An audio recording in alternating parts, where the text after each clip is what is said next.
Members of the listening audience, I'm here in the lobby of the Panacea Hilton in Utopia Park, California, where the American Economics Association is holding its annual meetings. In such troubled times as these, economists play an increasingly important role in formulating national policy. It is comforting to see that members of the profession are rising to the challenge. Let me turn to the gentleman on my right. Sir, as an economist, do you think better times are ahead? I certainly hope so as well. Moving on, will unemployment ever again go below 5%? I hope so too. And one last point, sir.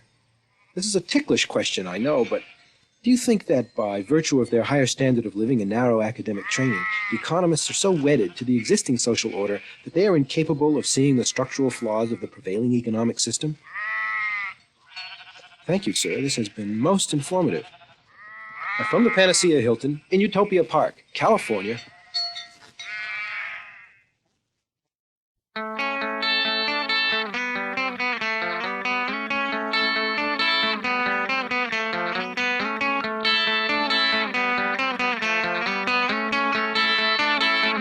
Get down!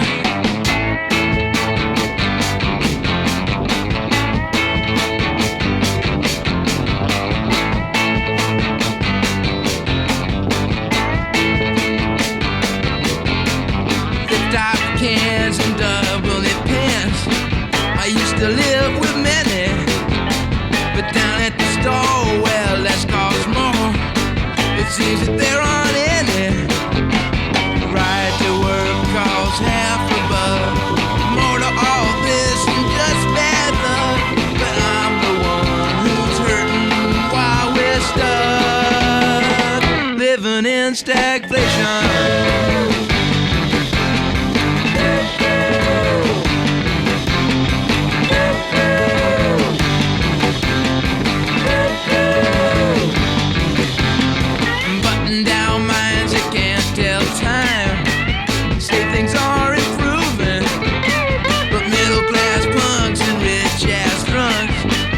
Keeping me from moving, 'cause I'm the one with bills to pay, the joy of living every day, and I want out, but there's no way, living in stagflation.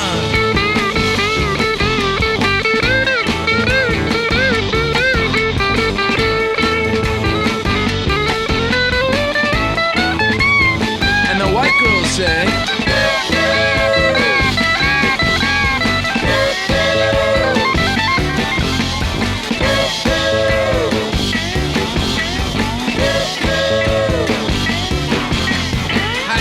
schools are filled with fools who think that they understand things, but if I shout, they all flip out, tell me not to demand things.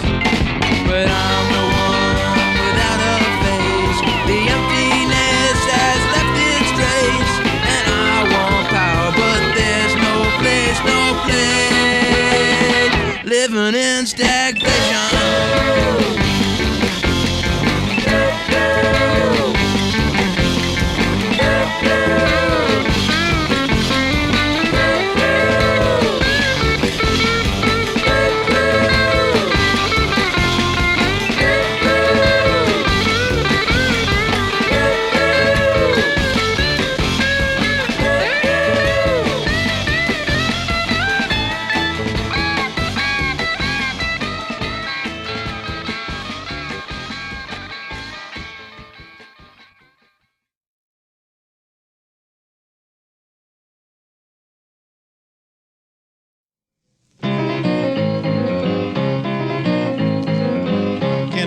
Yard to play? Can I go to the yard to play and run around and sing and dance all day? Can I go to the beach and swim? Can I go to the beach and swim and meet a friend and run around with him? Can I go to the corner store? Can I go to the corner store and buy something I never bought before?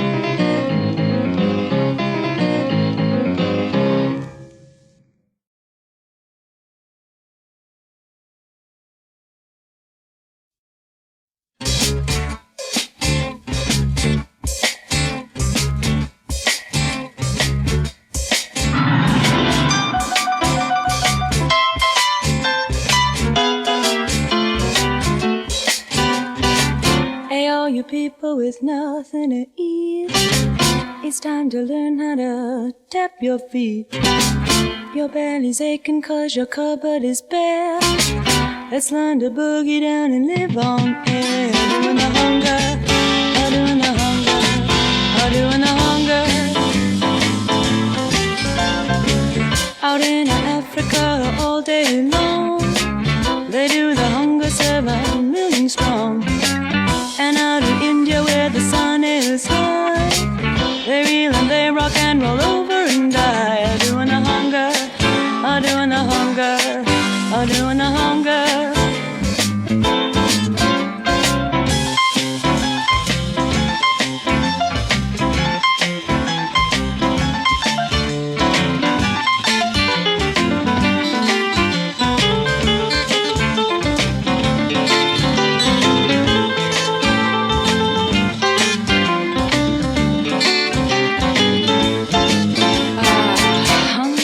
So far away, they even do it in the US of A.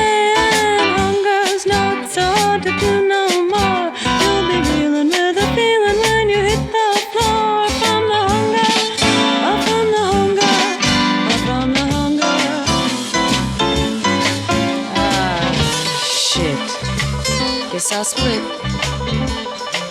Ain't seen steak in 9 years. Cows are eating better than I am. I'm sure in the mood for some seafood. I'd go down for a crumb. Give me some filet and don't delay. I'm so hungry. Even an old boot would taste good now. Oh, I'm so hungry. So hungry. Oh Lord, I'm so hungry.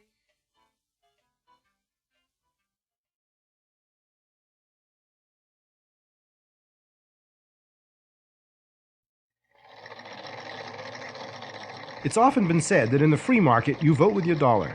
Money talks. Money even votes. In fact, today is free market election day. Election returns from around the country are coming in. So let's look at the final returns. Take it away, Andre. You bet, Tex. Free market election returns are pouring in from all over the country all of the time. Let's turn to some big races. First, that important election in transportation. Leading candidates Ford, Chrysler, and General Motors are being strongly challenged by foreign candidates as the votes come rolling in. Poor people are not voting in this election, not having enough dollars to vote, and the big three have managed to push their rival public transportation out of the race while it was still in Congress months ago. Public transportation had a lot of backing, but once again, its backing didn't have very much money, and people without money don't vote. That's right, Fred. People without any money don't vote, because money votes. And money has voted in the health industry once again to provide extensive treatment for the superficial illnesses of the rich, while overcrowded public hospitals will give inadequate coverage of poor people's community health needs. That's wonderful, Gloria. More happy winners on Election Day. Now let's turn to Bob Wombat on the street. Okay, Frank, this is Bob Wombat on the street with a rather frustrated member of the free market electorate. You bet your ass I'm frustrated, you simple-minded fool. Why don't you tell us about it then? I saw these white peoples going on in, voting for their Cadillacs and their snowmobiles and their fancy rides on airplanes. So I said, well, hot damn, time for me to vote for a steak and potatoes. So I went down to the free market voting booth and I said, I vote for steak and potatoes. But the jive ass, he says, that'll be $5. So I said, I don't have $5 goddamn dollars. So he said, then you don't vote. Well, in the free market, you vote with your dollars. Well, then you dig me, you shucking motherfucker. You take your goddamn free market election day and you blow it dead out your ass. Now back to you, Stu. Well, that certainly was a disgruntled gentleman. And now we have a report from Buck Belson with quite a different side to the story. That's right, Jim. I'm here in the shadow of the Panacea Hilton with Mr. and Mrs. Nelson Nicely of Utopia Park, California. Tell me, how did you folks fare on Election Day? Oh, just splendidly, Buck. We voted for a new summer home in Vermont, a vacation on the Riviera, and next year we expect to elect our daughter into Smith College. And how about you, Mr. Nicely? This is a great system we live under, Buck, and it was a pleasure to do our part. Well, Mr. Nicely, how would you respond to those who claim that an unequal distribution of wealth and unequal access to capital make these elections rigged? Sore losers, Buck. Well, that seems to cover the story here. Now back to you in the studio, Tex. And that's the way it is. Today, free market election day. That was the news. And here's Red Shadow, that great new economics rock and roll band featuring the Singing Economettes.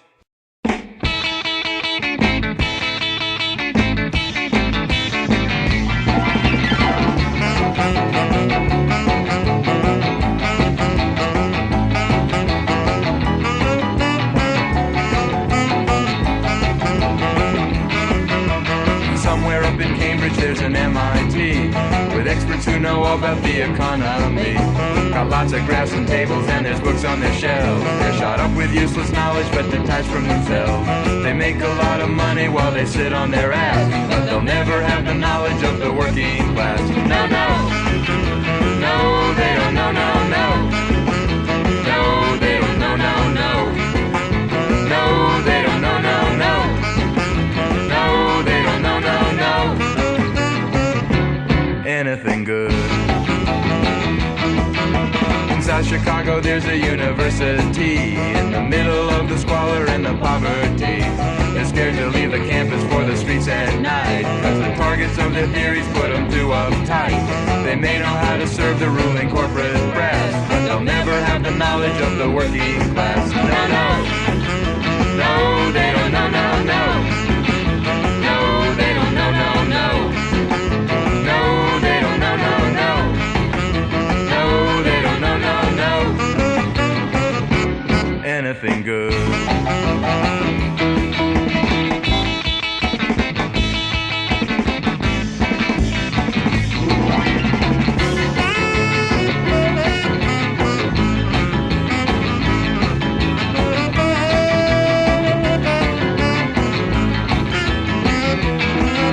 They say that 5% means everyone's got jobs to justify the profits that the big firm robs. They think that they're a master race that's seen the light, but the working class don't need them to know things ain't right. And you'll soon run out of time just as you've run out of gas if you cannot learn the knowledge of the working class. No, no. No, they don't, no, no, no. No, they don't, no, no, no. No, they don't, no, no, no. No, they don't, no, no, no. Anything good.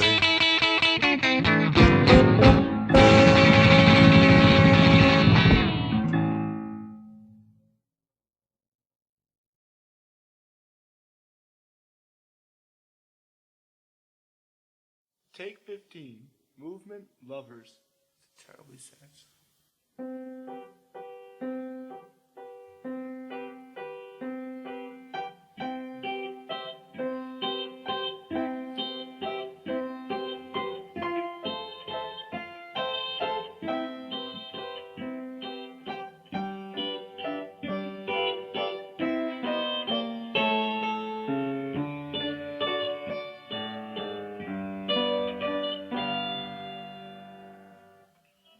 Will you still call to tell me where the next action is?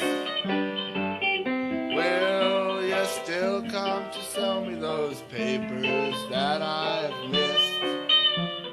For if my thoughts are incorrect, my centralist tendencies to suspect, I don't want to have to mess with my fragile consciousness.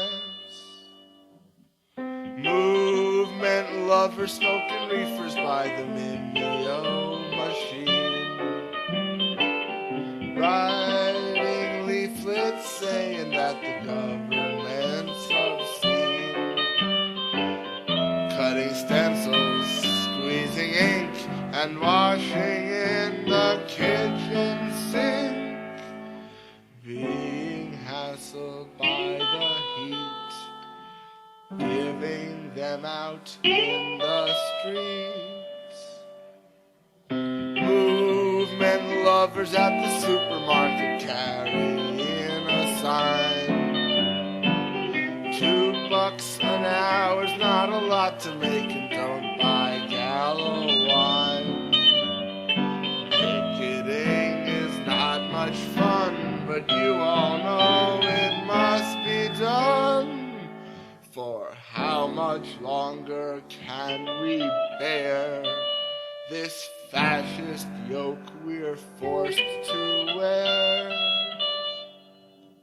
She recalls him as a secretary passing ballots round. That time that she chaired the meeting and told him to sit down. The night that they went out and drank and planned to rob her daddy's bank. The chairman's words are on the wall, his picture in the shower stall. Will you still come and tell me where the next action is? Will you still come and sell me the papers that I've missed? And though there is no you and me, a movement there will always be. And though we must part ways from here, I now salute you, comrade dear.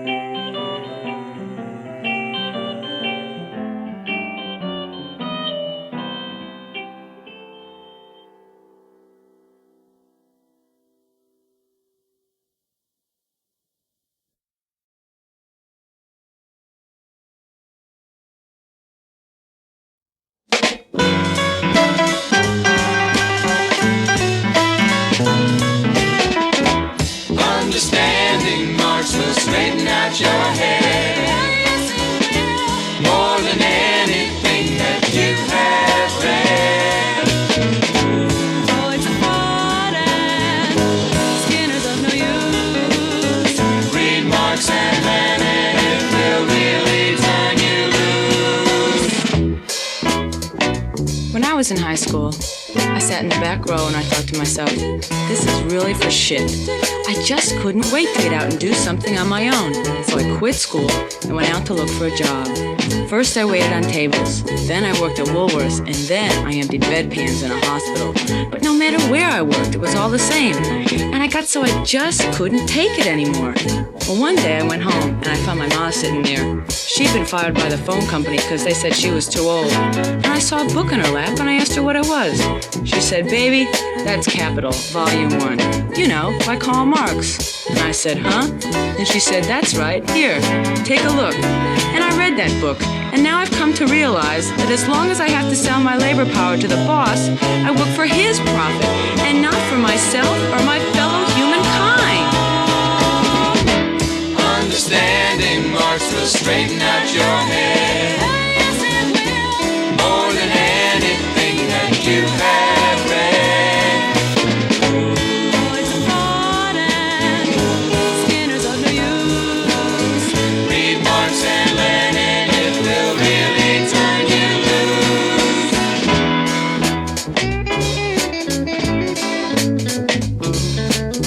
You know, I had me a nice looking job, and it paid pretty good, you know? And I got myself a swimming pool, a wide-track Pontiac, even a snowmobile, one of the Jap makes.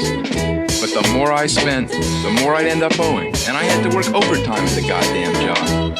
Well, I'm in the locker room one night after the shift, and the janitor comes in and he says, fellow worker, you look mighty unhappy. And I said, huh? He said, read this, and he gives me a book. So I said, what's this? And he says, it's State and Revolution. It's by Lenin.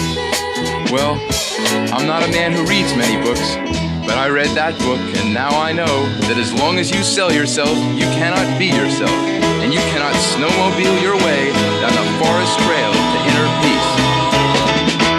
Understanding Marx will straighten out your head more than anything that you have read.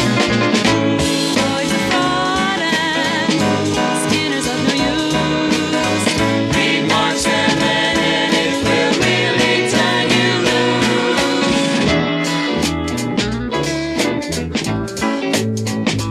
I graduated magna cum laude, Phi Beta Kappa, and I thought I had a responsibility to help out people who didn't know how to help themselves. So I went into the Peace Corps and I taught Nigerians how to fix cars and run hotels. Then I came back home and went to D.C. I doled out money for minority businesses. You know, black capitalism. Well, one day some congressman came to see one of my best projects. I couldn't believe my eyes. The workers were on strike. So I said, "What's going on here?" And they said, "Prices are high, wages are low, and working conditions are terrible." And I said, "But you're working for one of your own kind." And they answered, "He's not one of us. Here, read this." It was a little book called On the Correct Handling of Contradictions Among the People by Mao Zedong. I've read a lot of books. When I read that book, well, now I understand that the only way to bring about social change is to organize a united mass movement based on the class interests of the proletariat. Understanding Marx will straighten out your head more than anything that you have read.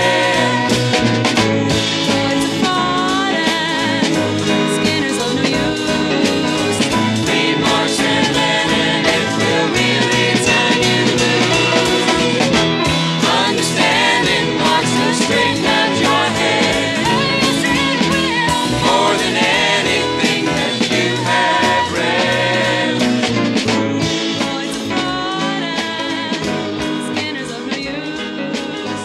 Read Marx and Lenin, it will really turn you loose. Understanding Marx will straighten out your head.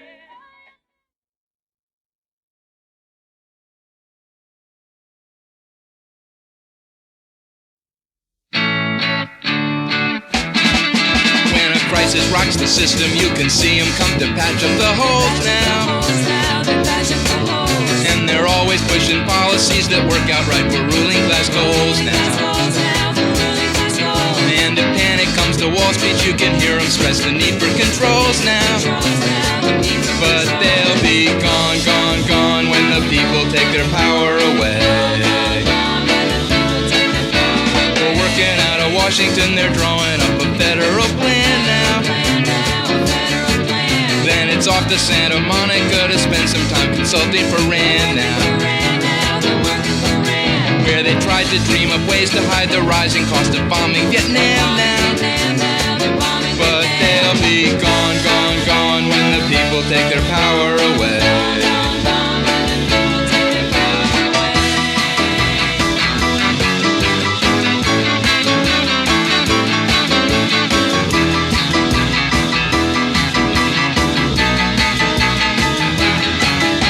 They can't see the oppression cause they spend their time just shooting the bull now. They give a speech on hunger, but they do it while their bellies are full now. And they say it's getting better, but it looks like they're just pulling the wool now. And they'll be gone, gone, gone when the workers take their power away. And they'll be gone, gone, gone when the workers take their power away.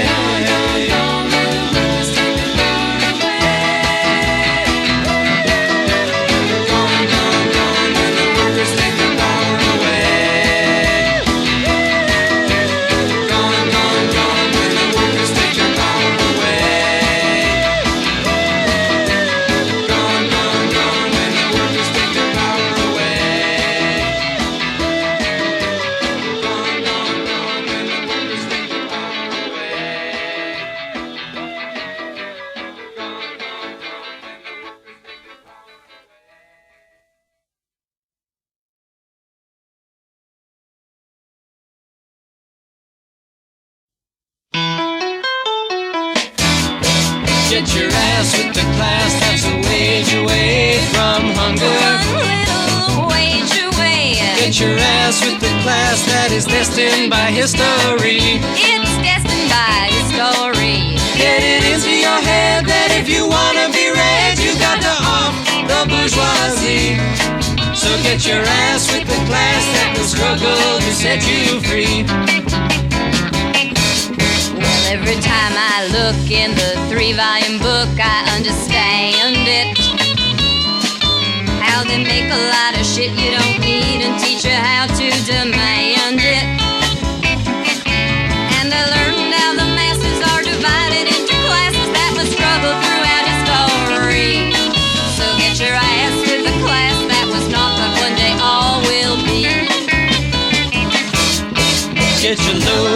mode that will eliminate all classes. Eliminate all classes. Get your load with the mode that will end private property. Goodbye, private property. The division of labor makes you and your neighbor an underpriced commodity. So get your load with the mode that will end all this absurdity. All right, now hit it.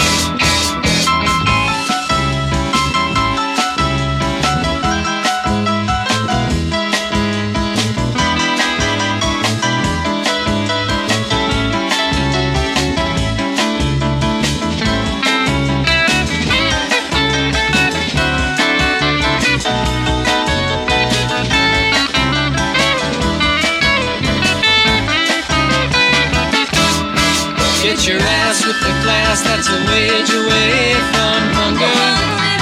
Wage away. Get your ass with the class that is destined by history. It's destined by history. Get it into your head that if you wanna be read, you got to halt the bourgeoisie. So get your ass with the class that will struggle to set you free.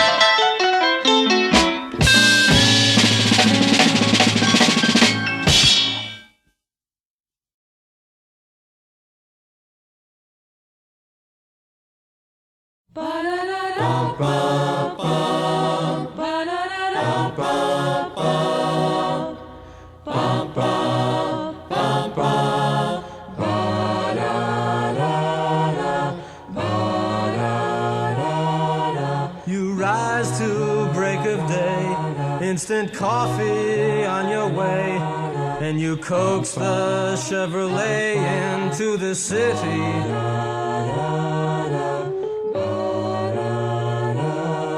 It's the job that pays the bills.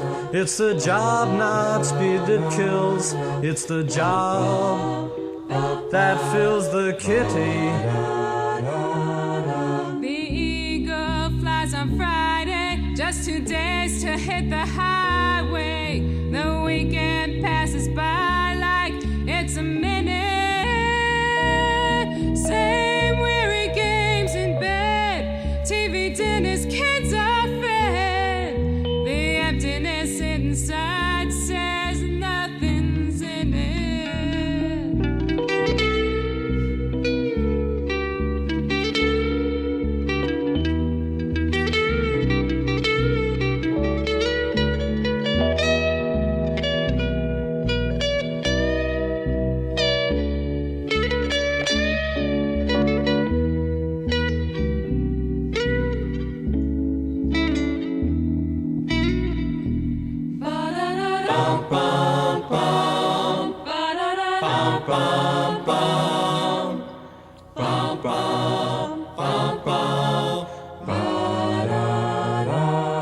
Another job, another raise, another day lived out of phase, another proof that not just sin has wages. Spent too long in this bad dream, soon there will be no in between. We gotta rise up, rip the bars from all our cages. We gotta rise up, rip the bars from all our cages.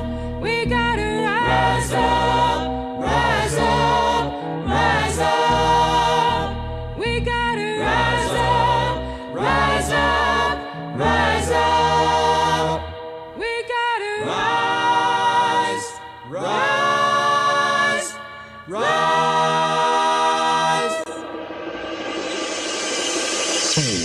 Thinking back to the crooked track that I was forced to follow. It makes me sick, the lies and trick that tried to make me swallow. That made me doubt and do without and think I was to blame. But time has eyes and I got wise, and here comes the weather report. I'm a hurricane. Na, na, na, na, na.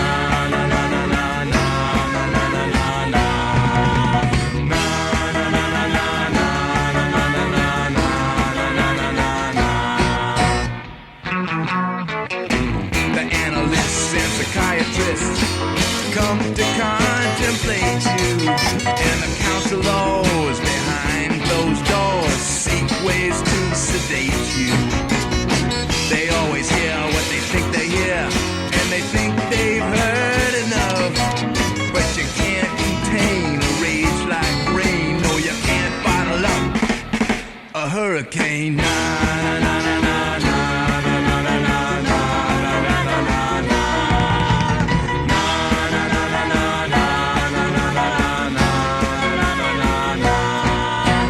Blow your house down, yeah.